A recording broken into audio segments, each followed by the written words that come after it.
Introduction aux premiers secours santé mentale. Vous avez écouté, réconforté, informé. La personne sait maintenant qu'elle n'est pas seule, qu'il existe des solutions. Mais elle hésite peut-être à consulter un professionnel. Elle a peur, elle a honte, elle ne sait pas vers qui se tourner. Votre rôle maintenant, c'est de l'encourager à franchir le pas et de la renseigner sur les ressources disponibles. Pourquoi est-ce que c'est important d'encourager à consulter? Parce que vous n'êtes pas un professionnel de santé. Vous avez apporté un premier soutien, mais la personne a besoin d'une aide spécialisée. Un psychologue, un psychiatre, un médecin peuvent poser un diagnostic, proposer un traitement adapté, accompagner sur le long terme. Vous êtes un maillon de la chaîne, pas toute la chaîne. Comment encourager sans forcer? Soyez doux, mais ferme. Vous pouvez dire « Je pense qu'il sera important que tu consultes un professionnel.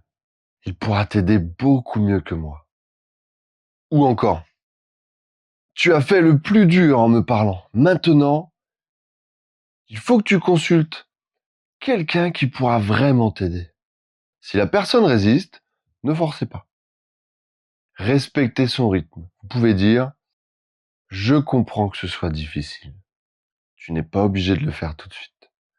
Mais promets-moi d'y réfléchir. » Proposez de l'accompagner. Si tu veux, je peux t'aider à prendre rendez-vous. Je peux même t'accompagner si tu le souhaites. Maintenant, renseignons sur les ressources. Il existe de nombreux professionnels et structures. Le médecin généraliste est souvent le premier interlocuteur. Il peut évaluer la situation, prescrire un traitement si nécessaire, orienter vers un spécialiste. Le psychologue, il propose des psychothérapies. Il ne prescrit pas de médicaments. Les séances sont parfois remboursées par la sécurité sociale dans le cadre du dispositif Mon Psy ou par les mutuelles. Le psychiatre, c'est un médecin spécialisé en santé mentale. Il peut prescrire des médicaments, proposer des psychothérapies. Les consultations sont remboursées par la sécurité sociale. L'infirmier en pratique avancée en santé mentale, il peut assurer le suivi de certains troubles, ajuster les traitements. Le psychothérapeute, attention, ce titre n'est pas protégé. Vérifiez que la personne est bien formée et inscrite au registre national. Il existe aussi des structures, les centres médico-psychologiques, les CMP. Ce sont des structures publiques gratuites. On y trouve des psychiatres, des psychologues, des infirmiers. Les délais peuvent être longs. Les maisons des adolescents, les MDMA, pour les jeunes de 12 à 25 ans. Accueil gratuit et confidentiel. Les centres d'accueil et d'accompagnement à la réduction des risques pour usagers de drogue. Les CARUD, pour les personnes souffrant d'addiction. Les associations, il en existe de nombreuses comme l'UNAFAM pour les familles, Psycom pour information, France Dépression, France Assos Santé. Et puis, il y a le numéro d'urgence, le 3114. C'est le numéro national de prévention du suicide, disponible 24 heures sur 24, 7 jours sur 7, gratuit et confidentiel. Si vous ou la personne que vous accompagnez avez des idées suicidaires, appelez le 3114. Le 15, c'est le SAMU pour les urgences médicales. Si la personne est en danger immédiat, appelez le 15. Le 112, c'est le numéro d'urgence européen. SOS Amitié également. 01 45 39 40 00 ou par chat sur leur site internet. Disponible 24 heures sur 24. Fil Santé Jeune, 0800 235 236 pour les jeunes. disponible de 9 h à 23 h. Il existe aussi des ressources d'auto-aide, des applications, Mindful Attitude, Petit Bambou pour la méditation, Mood Pass pour suivre son humeur, des sites web, Psychom, PSSM France, Santé publique France, des livres, Se rétablir de troubles psychiatriques, d'Emmanuel Jouet, La dépression sans sortir, de Michel Lejoyeux, des groupes de soutien. Certains hôpitaux, certaines associations proposent des groupes de parole pour les personnes souffrant de troubles psychiques ou pour leurs proches. Et n'oublions pas le rôle de l'entourage. La famille, les amis, les collègues peuvent être un soutien précieux. Encouragez la personne à parler à ses proches, à ne pas s'isoler.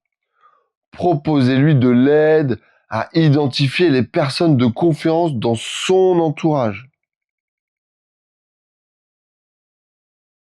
Encourager et renseigner, c'est ouvrir des portes. C'est montrer à la personne qu'il existe un réseau de soutien, des professionnels compétents, des ressources accessibles. C'est l'aider à passer du je souffre seul au je peux être aidé. Créez votre propre cartographie des ressources locales. Renseignez-vous sur les CMP de votre ville, les associations, les numéros d'urgence.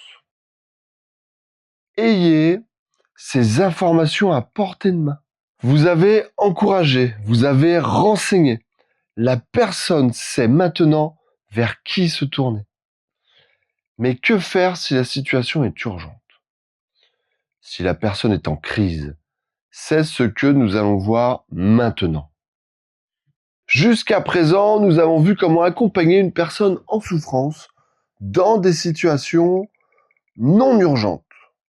Mais parfois, la situation est critique. La personne a des idées suicidaires. Elle est en pleine crise de panique. Ou elle a une crise psychotique. Dans ces moments, chaque minute compte. Votre intervention peut sauver une vie. Dans cette vidéo, nous allons voir comment gérer les 3 types de crises les plus fréquentes. Première crise. Les idées suicidaires. C'est la situation la plus grave. En France, 3000 suicides par an sont liés au travail. 10 000 suicides par an au total. Derrière chaque suicide, il y a une souffrance insupportable. Un sentiment de désespoir absolu. Comment reconnaître les signes? La personne parle de mort, de suicide. Elle dit des choses comme « j'en peux plus »,« je veux que ça s'arrête »,« vous seriez mieux sans moi »,« je ne vois pas d'issue ». Elle peut avoir un plan précis. « j'ai prévu de me jeter du pont »,« j'ai acheté des médicaments ». Elle peut donner ses affaires, mettre ses affaires en ordre, dire au revoir. Elle peut sembler soudainement calme après une période de grande agitation. C'est parfois le signe qu'elle a pris sa décision. Comment intervenir? D'abord, posez la question directement. N'ayez pas peur de demander. As-tu des idées suicidaires?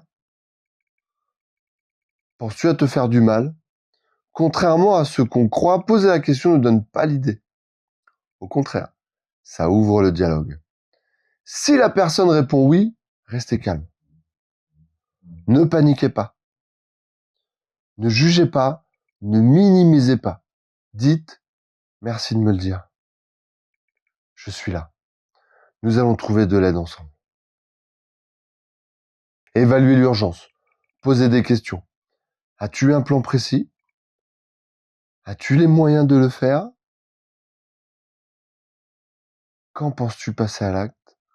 Plus le plan est précis, plus l'urgence est grande. Si l'urgence est immédiate, ne laissez jamais la personne seule. Appelez le 3114 ou le 15. Restez avec elle jusqu'à l'arrivée des secours.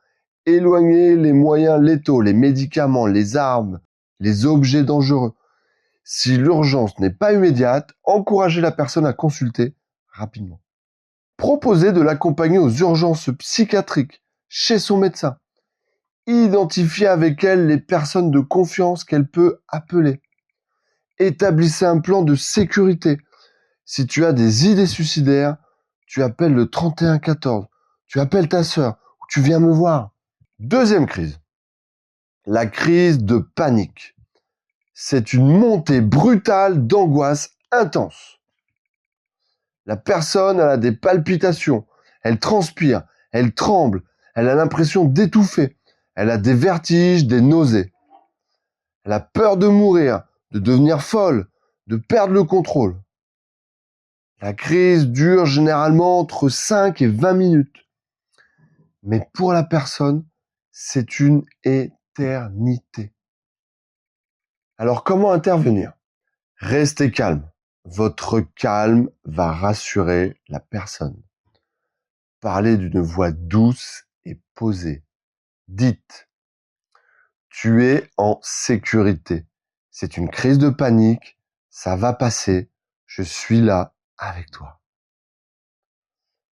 Aidez la personne à respirer. Proposez-lui de respirer lentement avec vous. Inspirez par le nez en comptant jusqu'à 4. Bloquez la respiration en comptant jusqu'à 4. Et expirez par la bouche en comptant jusqu'à 6. Répétez. Cette respiration active le système parasympathique et calme l'angoisse.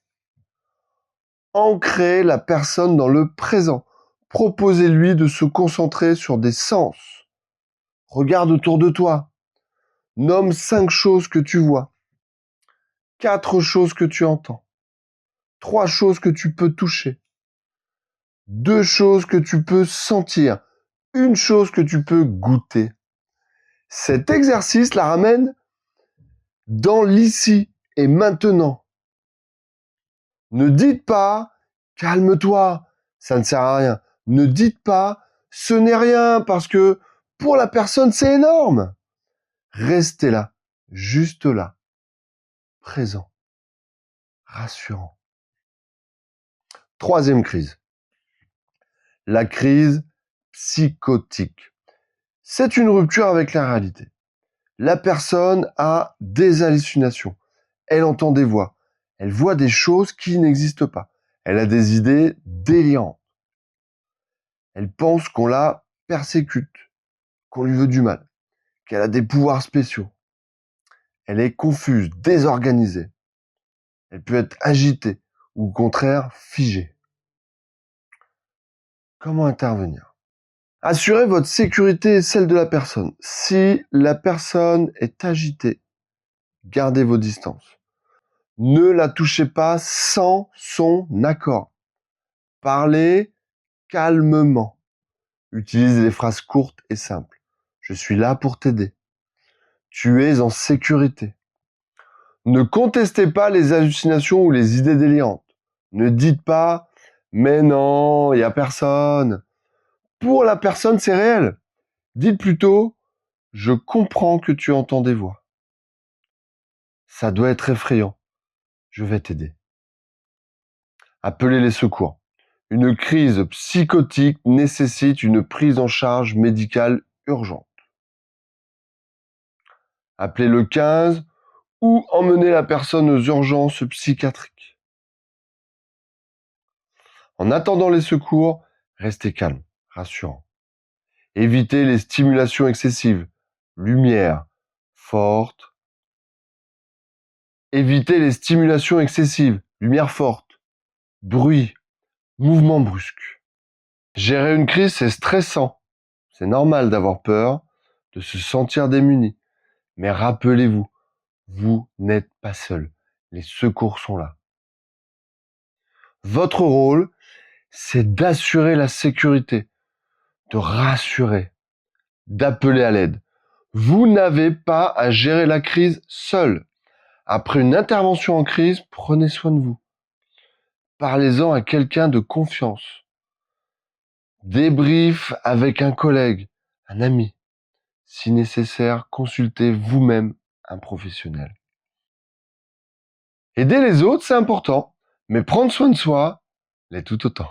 Vous avez maintenant toutes les clés pour devenir secouriste en santé mentale. Vous savez approcher, écouter, réconforter, encourager, renseigner et gérer les crises. Vous savez utiliser la méthode AERE. Vous êtes prêt à faire la différence. Rappelez-vous, chaque geste compte. Chaque mot bienveillant compte. Vous pouvez sauver des vies. Alors, n'hésitez plus. Soyez ce maillon essentiel de la chaîne de soutien. Soyez un secouriste en santé mentale. Merci. Merci de votre engagement.